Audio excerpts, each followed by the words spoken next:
পানিহাটি পৌরসভার ১১ নম্বর ওয়ার্ড এলাকায় ২০১৪ সালের ২৫শে সেপ্টেম্বর চোর সন্দেহে এক যুবককে পিটিয়ে মারার অভিযোগের ঘটনা সামনে আসে। জানা যায়, চোর সন্দেহে শম্ভু চক্রবর্তী নামের ওই যুবককে পিটিয়ে মারার ঘটনায় অভিযোগ ওঠে ১০ জন ব্যক্তির বিরুদ্ধে।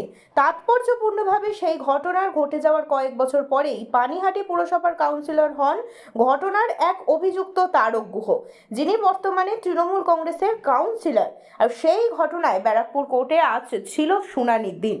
আর আগেই অভিযুক্ত কাউন্সিলর আদালতে জামিনের আর্জি করলেও তা খারিজ করে দেন মহামান্য আদালত। প্রসঙ্গত, কয়েকদিন আগে গণপিটুনির ঘটনায় জড়িত বর্তমান পানিহাটির ১১ নম্বর ওয়ার্ডের এই কাউন্সিলর এদিন বিচারক কাউন্সিলরকে গ্রেফতার করার নির্দেশ দেন। ১০ জনের মধ্যে ৫ জনকে দোষী সাব্যস্ত করে আদালত।